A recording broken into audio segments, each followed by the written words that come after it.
Hi guys, ఎట్లున్నారు? సంక్రాంతికి వచ్చేస్తున్న movie review. Cinema అయితే చాలా బాగుంది. ప్రతి సీన్ కామెడీ హిలేరియస్ మనకు నచ్చుతుంది. అండ్ సినిమా చూస్తున్నంతసేపు మనం నవ్వుతూనే ఉంటాం. అండ్ దీంట్లో స్టోరీ విషయానికి వచ్చినట్లయితే మీనాక్షి చౌదరి గారికి విక్టర్ వెంకటేష్ గారికి లవ్ స్టోరీ ఉంటుంది అన్నమాట. కొన్ని రీజన్స్ వల్ల వాళ్ళు బ్రేకప్ అవుతారు. సో ఆఫ్టర్ లాంగ్ టైం ఒక మిషన్ని కంప్లీట్ చేయడానికి ఒక సిన్సియర్ అండ్ స్ట్రాంగ్ కాప్ కావాలి కాబట్టి ఆబ్వియస్లీ విక్టర్ వెంకటేష్ గారిని నేనే తీసుకొస్తాను, నేనే పిలుస్తాను అన్నట్టు ఆమెకి మీనాక్షి చౌదరి గారికి లవ్ మీద ఉన్న నమ్మకంతో వెళ్తుంది.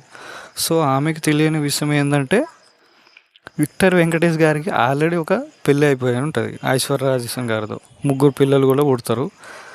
సో ఎప్పుడైతే మీనాక్షి చౌదరి గారు ఊర్లో ఎంటర్ అవుతుందో అప్పటి నుంచి ఐశ్వర్య రాజేష్కి మరియు మీనాక్షి చౌదరి వీరిద్దరి మధ్య ఏదైతే గొడవలు ఉంటాయో ఆ గొడవలు మాత్రం మనం చూస్తున్నంతసేపు చాలా నవ్వుకుంటాం.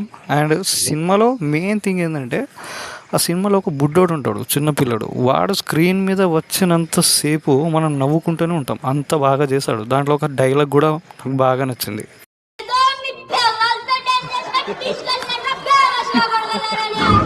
అది సో సినిమా ఓవరాల్గా అయితే బాగానే ఉంది, చూసేయచ్చు, బాగానే ఉంది.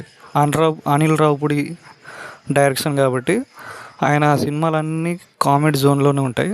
సో చూసేయచ్చు. ఫైటింగ్ కూడా అంత లేవు దీంట్లో. అండ్ సాంగ్స్ విషయానికి వచ్చినట్లయితే గోదావరి గట్టు సాంగ్ అయితే మీకు అందరికి తెలిసిందే, hype song, block buster song. So cinema అయితే ఓవరాల్గా అయితే నాకైతే నచ్చింది. ఈ వీడియో కనుక నచ్చినట్లయితే లైక్ చేయండి, షేర్ చేయండి అండ్ కామెంట్ చేయండి. అలాగే సబ్స్క్రైబ్ బటన్ నొక్కండి.